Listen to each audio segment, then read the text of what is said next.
Good morning, afternoon, or good evening. Imagine this. You move to Italy, the land of La Dolce Vita. You've planned your move carefully, you found your apartment, you're finally living your dream. You're trying your best to follow the rules, but here's the secret.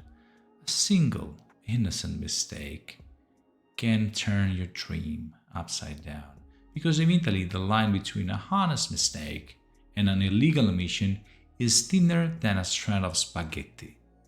We are the team of international tax experts who help hundreds of expats like yourself to navigate the Italian tax system. Our why is very simple: to empower you with clarity so you can live your Italian dream with absolute peace of mind. In this video, we're going to pull back the curtain on the 5 most common and financially dangerous mistakes expats keep on making without thinking twice, believing they're perfectly normal. They're not just errors, they're tax landmines waiting to explode. Let's start with the first one.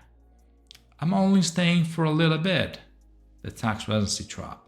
The biggest myth out there is the 103 days rule. People think if I stay less than 103 days, I'm not a tax resident.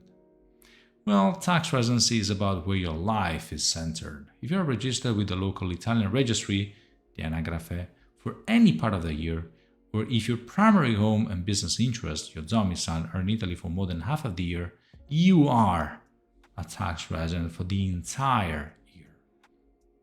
So failing to declare your worldwide income is a legal act because you incorrectly believe that you're a non-tax resident.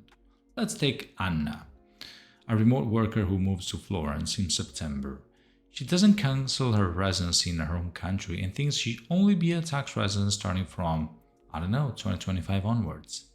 Her mistake is by registering with the anagrafe in September, Italy may consider her a tax resident for the entire 2024.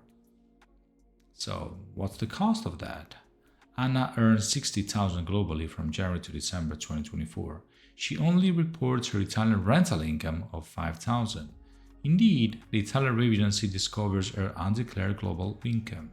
So Anna now is fined a minimum of 90% of the unpaid tax, plus interest. On that $60,000, she could face a tax bill and penalty exceeding the $30,000 for one single year. The number 2 is pretty common, is my money is overseas. Many expats correctly file their income tax but completely forget about one crucial form, the Quadro RW form. This section reports all of your financial assets held outside of Italy. We're talking about your overseas bank accounts, retirement accounts, investment funds, crypto wallets, properties, everything. Failing to declare foreign financial and real estate assets, the Quadro RW, is a big deal. Take Ben, an expat with a US brokerage account holding $200,000 investments. He properly declares all of this in his Italian income, but his mistake is big. Ben ignores Quadro RW because he thinks it's not taxable income. What's the cost? Well, the penalty for missing or incomplete Quadro RW is not based on the income, but on the value of the asset itself, and it can range from 3 to 15% of the undeclared assets. For this 200,000 portfolio, an audit could result in a minimum fine of $6,000 to $30,000 per year of non-compliance, plus penalties for unpaid foreign wealth taxes, EVA or IVAFE. The number 3 is very Italian style. It's the cash for services mistake. This is pretty common for digital nomads. You work remotely for a foreign company or an non-Italian client and you get paid into the foreign bank account. You think, the money never touched an Italian bank, so I don't need a VAT number or to pay Social Security. Well, the legal act is engaging in a professional self-employed activity in Italy's soil without opening the partita IVA and paying mandatory Social Security contributions is a big matter. Number 4 is I'll pay cash for the house mistake. Well, in Italy there are strict limits on cash transactions to fight the money laundering. The legal act is paying a large sum of money for a service, or a house in this case, or even a vehicle in cash that exceeds the legal limit of 5,000.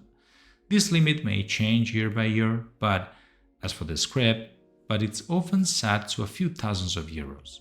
Using cash above this limit for a purchase, like buying furniture or paying for a renovation, for example, is illegal for both of the buyer and the seller. The number 5 is I'll just rent it out mistake. You buy a house in Italy and rent a room for the entire apartment just on a short-term basis like Airbnb or even long-term out of mind. You get paid directly into a foreign bank account, but failing to declare rental income from properly located in Italy regardless of where the money is received is a big mistake. Rental income is always considered Italian source income and must be declared. You see, these mistakes are not about complex tax strategies, they are about fundamental compliance. The simple truth is, if you are a tax resident of Italy, Italy wants to know about all your wealth and all your income worldwide. This transparency is the key to your peace of mind, so your greatest tool is not avoiding the system, but understanding it and using it to your advantage. We want you to feel safe and secure in your Italian home. So stop guessing and start protecting your future. If you're ready to move past the mistakes and become bulletproof against Italian tax fines, we'll build the perfect resource for you. Don't let a misunderstanding cause your Italian dream. We are here to help you get it right. At Studio Rigo, we provide tax and strategic guidance for those navigating international complexity with significant interests in Italy. We work quietly, precisely, and always with the long term in mind. If you expect nothing less than clarity and control, you'll know where to find us. Thank you for watching. See you in the next video.